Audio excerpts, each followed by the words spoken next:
Hola, soy Roberto Junquera y te voy a hablar en este vídeo sobre una reflexión en una patología muy concreta y muy rebelde al tratamiento. Creo que estarás de acuerdo conmigo que una epicondilitis a veces no es de fácil solución.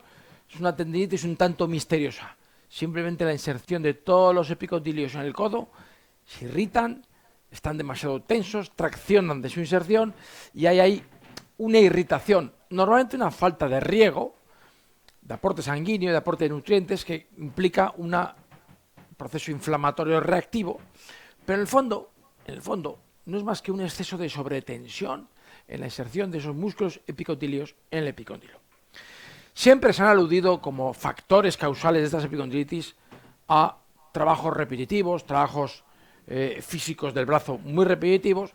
De ahí viene el codo de tenista, del trabajo muy repetitivo. Hoy los tenistas prácticamente no tienen epicondilitis y lo vemos en pacientes con trabajos repetitivos. Una opción es de cadenas de montaje, electricistas, carniceros. Bien. Pero en muchísimas ocasiones vemos pacientes que para nada tienen un trabajo repetitivo o que como mucho tuvieron un trabajo físico, no sé, pintar la habitación de mi hijo o un trabajo puntual de unos días y de ahí vienen con una epicondilitis de 6-7 meses de evolución. Tratamientos, al principio con antiinflamatorios, algunos con infiltraciones de corticoides, sesiones de fisioterapia innumerables, con una de choque, cirias, estiramientos, punción seca. Cuando el tratamiento va bien, evidentemente no hay nada que objetar, que lo que queremos es que el paciente evolucione rápido y se le cure. Pero frecuentemente, a pesar de hacer todo bien, vemos que esa epicondilitis, esa epicondilalgia no evoluciona, no se termina de quitar. Y debemos hacer alguna observación que nos ya pone una pista. ¿Cuántas veces vemos eso? Un paciente con epicondilalgia y no tiene un trabajo físico intenso. Como mucho tuvo un desencadenante muy puntual, desproporcionado para el grado de lesión y de duración de la lesión. O incluso no tiene ningún desencadenante físico. O más aún, paciente que si hace algo físicamente un poco repetitivo, un profesor de escuela escribiendo en la pizarra, y sin embargo tiene una epicondilitis en el codo izquierdo, ¿cómo podemos evaluar esto? ¿Hacemos el mismo tratamiento cuando es una epicondilitis en el brazo izquierdo en una persona que usa el brazo derecho? No es lógico que aparezca la epicondilitis aquí. Más aún, a veces vemos epicondilitis en los dos brazos. Que parece que qué mala suerte, ¿no? Se le hace de todo y no mejora. Es en estos casos, en este tipo de epicondilitis, donde el factor diquerotraumático es mínimo, donde tenemos que pensar que el problema realmente no está en el codo. La dolencia sí, pero las causas no están ahí. Es como si tú tienes un charco en el suelo de tu casa, te molesta, quieres quitarlo, lo secas una vez, lo secas 2 veces, vuelve a aparecer, lo secas 3 veces, vuelve a aparecer, lo secas 20 veces y el charco vuelve a aparecer. Está claro que el problema no está en tu suelo, donde está el charco. Ahí es donde te molesta. El problema está en otro sitio, ¿verdad? Y esto pasa con la epicondilitis con muchísima frecuencia. Incluso en casos donde yo veo pacientes donde llevan trabajando en un trabajo físico importante, en una empresa, cogiendo pesos, pero llevan 20 años, se han adaptado muy bien, no tienen problema, y de repente empiezan con una epicondilitis un poco raro, ¿no? También estos casos pueden ser, o podemos valorar, tener la posibilidad de que haya un factor añadido que no esté en el codo, ni tan siquiera en el trabajo físico intenso, sino el origen esté en una alteración de cadenas musculares, de la tensión de los flexores, extensores, pronadores y supinadores, un desequilibrio muscular que está inducido desde la columna cervical. Es un patrón que veo muy habitual, donde vemos que en la raíz del problema hay una rigidez dorsal. La zona dorsal ya es rígida de por sí, fisiológicamente, pero ahora, por factores que luego comentaremos, se vuelve demasiado rígida. Y este exceso de rigidez va a provocar que la zona cervical, la lordosis cervical, que es móvil, esa lordosis fisiológicamente es móvil, ahora se vuelva demasiado móvil y empieza a ser inestable. Esa inestabilidad será el caldo de cultivo para que en un momento dado, un día un esfuerzo, una mala posición durmiendo o simplemente un día te levantas de la cama con una tensión cervical, a veces más manifiesta, a veces una pequeña rigidez que no te llama mucho la atención, pero que acaba generando una irritación nerviosa que acaba en irritando de diferentes formas, afectando la epicondilitis.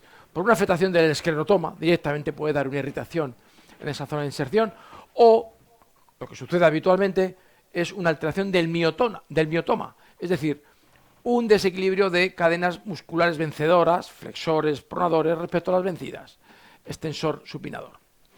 Este desequilibrio es el mecanismo por el cual se desencadena esta epicondilalgia o esta epicondilitis, ¿vale? Este es el origen cervical y su rigidez previa a la zona dorsal, el auténtico origen de la epicondilitis.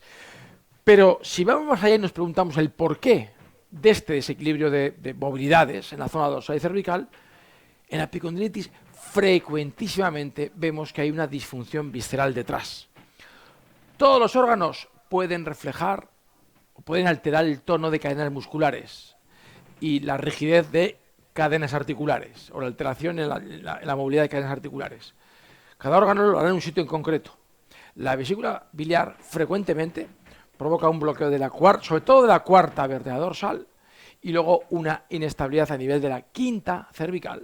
Fundamentalmente, estoy concretando, puede ser cuarta, quinta, sexta dorsales, cuarta, quinta y sexta cervicales.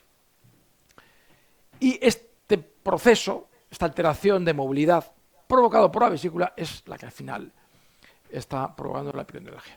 La vesícula al final también se altera, porque no es un problema de enfermedad, es un problema de desequilibrio nervioso en el fondo. La vesícula seguramente no tendrá un problema que sea diagnosticable por el médico, más allá de que te dé alguna digestión mala, algunas náuseas, dispepsia funcional. Es un problema nervioso que es de origen emocional. Muchas veces son situaciones de estrés de la vida diaria, conflictos, tensiones acumuladas, más aún en gente que tiende a guardar las emociones, las que alteran la vesícula, y esta vesícula produce todo esto. Cada órgano tiene una somatización en zonas diferentes de la espalda.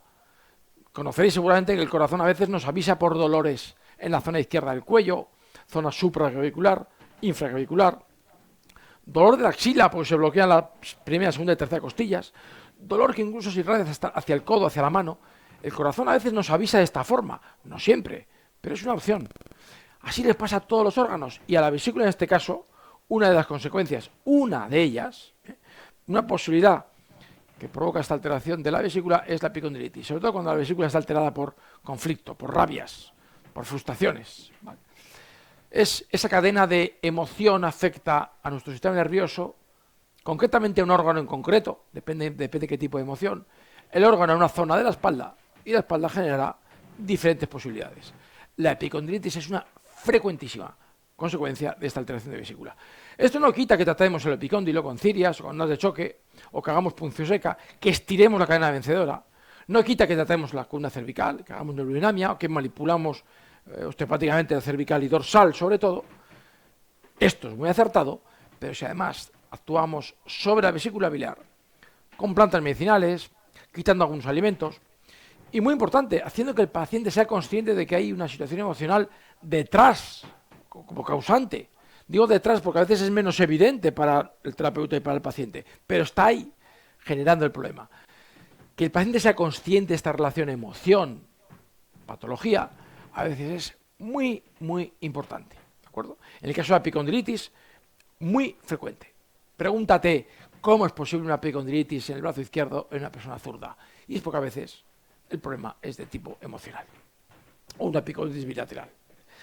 En cualquier caso, si quieres saber más sobre esta visión holística, pues poniéndole nombres la fisioterapia integrativa o fit concept, si quieres saber más de cómo analizamos otras dolencias musculoesqueléticas desde este punto de vista, tienes una masterclass gratuita. La vas a encontrar al final del vídeo, en la descripción del vídeo más bien, un enlace directo a esta masterclass. Estoy seguro que va a ser un antes y un después en la forma en la que vas a ver muchas dolencias, en la forma que vas a tratar muchas patologías musculoesqueléticas. Nos vemos en esta masterclass.